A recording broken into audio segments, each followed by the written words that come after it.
I recall their arrival vividly, as if it were just 5 minutes ago. 3 people showed up, a lady in a tan blazer, cheap pearls dangling from her neck, and 2 men who seemed like they belonged on a distant construction or building project. One held a tape measure, the other clutched a clipboard. Before they even spoke, I warned them, "You have 5 seconds to leave my property, or I'll use that clipboard for target practice." They hesitated briefly.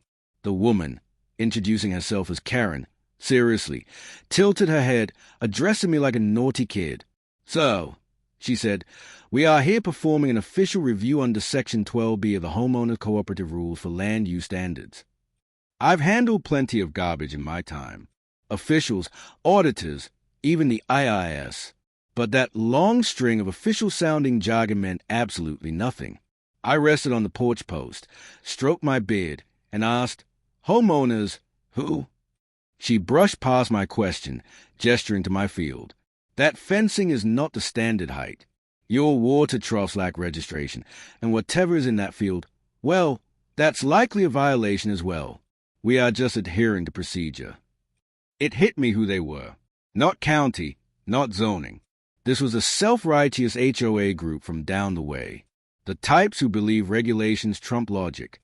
I informed her, "You are 3 miles beyond your boundary. No HOA exists out here." She smirked. "Not currently. We are growing." Inside, my granddaughter Lacey was already capturing it. "Phone out." She recognizes the expression I get just before my patience snaps. That slow nasal inhale, the muscle in my jaw jumping, the exact same look I got in the military when a new lieutenant tried showing me how to excavate a hole in hardpan. Karen crossed her arms. "Mr. Mullery," she stated, "you got your pre-inspection warning last month." If I did, I replied, "It's lining the outhouse where it should be." Her mouth tightened perceptibly. Non-compliance with a preliminary stage leads to fines and sanctions. I move forward, and failure to vacate this land leads to a discussion with my scattergun. Which do you think will happen first? The man with the tape measure stumbled backward, almost falling. The clipboard fellow didn't hesitate. He was already halfway to their vehicle. But Karen held firm.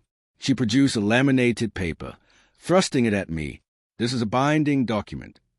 I accepted it, went to the closest fence post, affixed it facing down, and declared, "Now it's decoration." Her complexion went scarlet. "You cannot intimidate inspectors." "No intimidation," I replied. I just gave a countdown. Lacey's device was still active as they departed. Within 15 minutes, she'd posted the video online. The title, they termed it an inspection. Grandpa termed it trespassing. Before dark, it had 1,000 hits in a comment thread that looked exactly like a virtual public meeting. "That guy is a hero. Get Grandpa his own drone. Where can I learn boundary defense?" I wasn't celebrating, though I recognized this behavior. Clipboard types always return.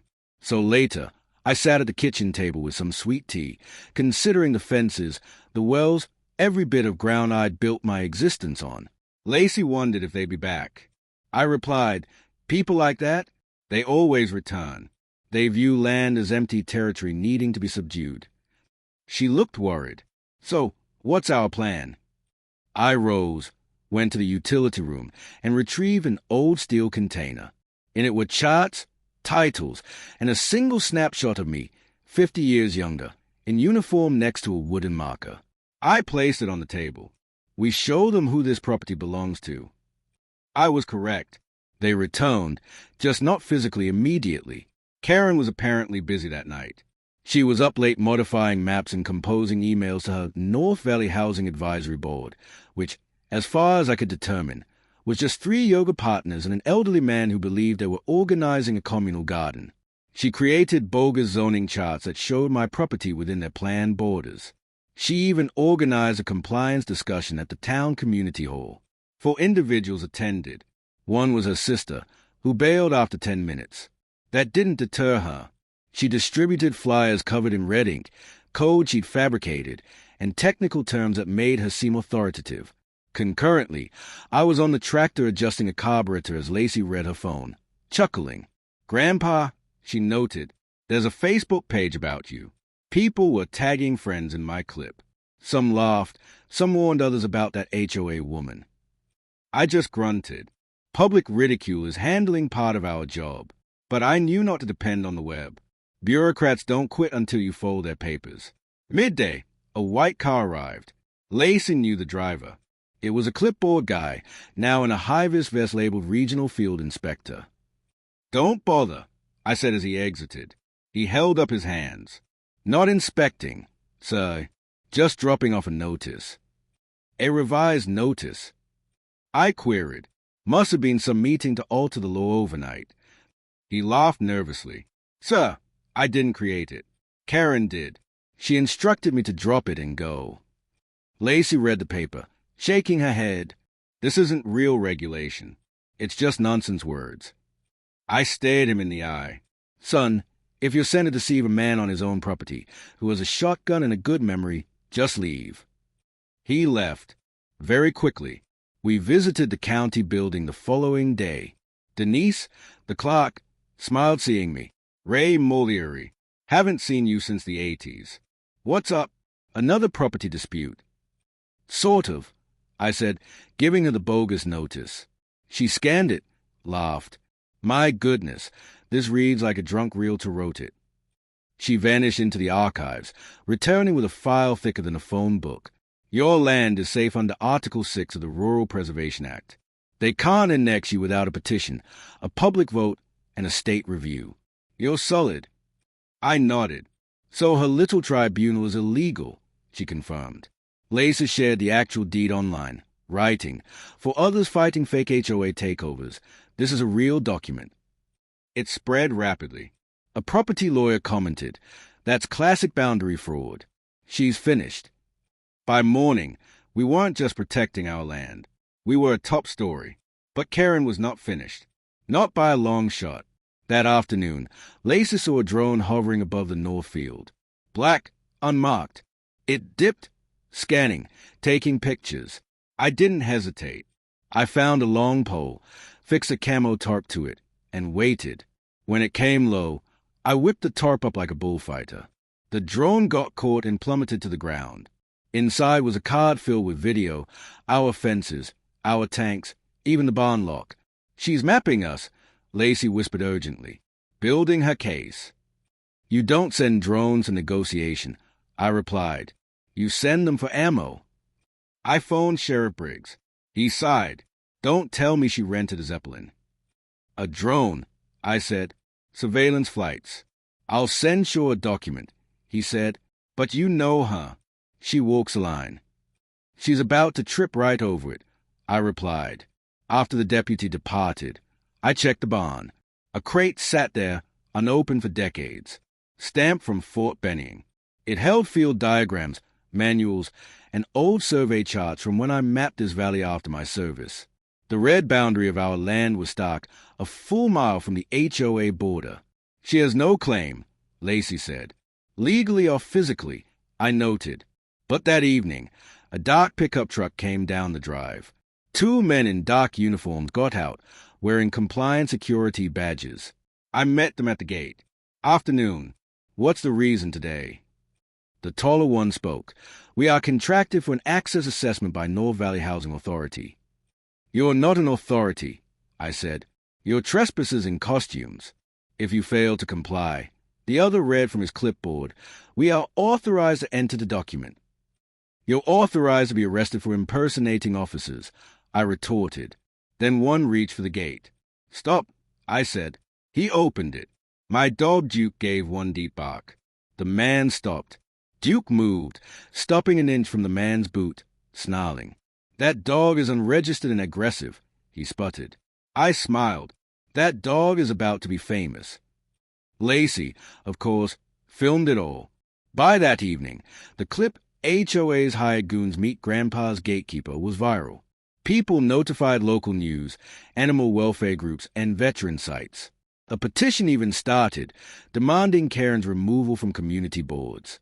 Karen retorted online, claiming it was a staged confrontation. Nobody bought it. People found her fake HOA site, so it was registered 2 months prior with a donation link. Then, The finale. Next morning, a white SUV with 2 actual county officers arrived. Karen followed, holding a folder high. I was waiting. Lacey started filming from habit. Morning. The tall officer said, "We're from County Code Enforcement and Public Land Use." Karen stepped up, smiling, assured of victory. "We've lodged a formal complaint and filed for provisional access for an on-site review under Municipal Order 11F. I looked at her. "Strange," I said. "Spoke to the sheriff yesterday. He never mentioned that order." "That's because it's not from the sheriff," she said, smug. "It's from the board." "Which board?" The officer replied, "A collaborative agreement between county zoning and the North Valley Homeowners Expansion Initiative." Lacey whispered, "He just invented that." I looked at the man. "Got a warrant." "We have a temporary administrative order." He offered a paper. I gave it to Lacey. "Translate this." She read it. It says they gave themselves permission. I faced Karen. "You really expected me to buy this nonsense?" "We are not leaving without the inspection," she said flatly. "This is official." "Then prepare for something else official," I said. "The sheriff is on speed dial. So is the news." Lacey sent her pre-written message. The sheriff replied immediately. "Coming. Delay." I looked at Karen. "You want an inspection? Okay. Fence to fence. Touch nothing. Film nothing. And stay close." She paused, then agreed. "Acceptable." We walked quietly. She pointed, muttered about weeds, took notes. I stayed silent. Near the creek, an officer left the path. "This area is mapped easement," he said. "We require photos." "Don't move," I ordered him. He disregarded me. The second man joined. "Duke backed," a sharp sound that echoed. Then, a distant siren. Karen's smirk disappeared. The 2 men stopped. Sheriff Briggs arrived, having watched the live feed. "You men want to tell me why you're on this property without a warrant?" he asked. They offered the same paper. The sheriff ignored it. "That's not a warrant. It's a pamphlet. And you're not code enforcement. You're private contractors. No jurisdiction here." Karen interrupted. "Sheriff, this is a mistake." "No," he said. "The mistake is you believing you have any authority near this property. Your board is not recognized. In fact, we're checking if it's even legal." She hesitated. He pointed to the creek. "You disturb protected ground and cross buffer zones. That's a fine, maybe a criminal charge." Deputy Shaw gave citations to the 2 men, then faced Karen. "Your ID. You're being cited too." Lacey's phone vibrated. The stream had 6,000 watches. "Want them removed?" the sheriff asked me. I shook my head. "Let them walk. I want them to recall the feeling of departing defeated." Karen's SUV spun gravel speeding away. The contractors left silently. By night, the clip hit 100,000 views, making the regional news. The anchor described it as a symbolic win for rural land rights. I didn't find it symbolic. I found it tiring. But it wasn't done. The state zoning office began an investigation. Denise phoned, telling me Karen's credentials were suspended. Her site vanished. Her HOA was defunct. Lacey's channel grew massively. She launched a series, Landlines, guiding people on spotting fake enforcement and checking their own titles. She got messages from farmers, veterans, and rural families across the nation. Some shared their own tales, scams, fake notices, bullying methods. It seemed Karen was not unique. Weeks went by. The ranch was quiet again. Too quiet. Then one afternoon, a recognizable car slowly approached. It was her. Karen got out, in jeans and a basic shirt. No pearls, no folder, just one envelope. "I came to admit I was wrong," she stated. I didn't answer. "I thought I was improving things," she said. "I thought you were blocking progress. I see now I became the very thing I claimed to oppose." "You protected nothing," I said. "You tried to steamroll what wasn't yours." She nodded. "I realize that. This is my resignation from all committees." I didn't accept it. I just said, "I hope you honor it." She put the envelope on the post and left. Lacey retrieved it later. It was genuine, signed, and notarized. Does she mean it? She asked. I shrugged. Don't know if she does. I just know that she needs to stay away. That season, the pastures went golden. The atmosphere felt clearer. We had a barbecue. Neighbors, deputies, townsfolk. Someone used a projector to show the video montage on the barn. People cheered when Duke barked, laughed at Karen's exit, and clapped when I said, they called it an inspection. I called it trespassing. But I wasn't celebrating. I just sat on the porch, Duke nearby, watching the stars appear over the ridgeline. The land felt slightly more like mine. Not because the land changed, but because others finally knew it wasn't available. Maybe that's the point. You don't require a badge to protect what is yours. Just boots, a spine, and a dog that doesn't flinch when it gets loud.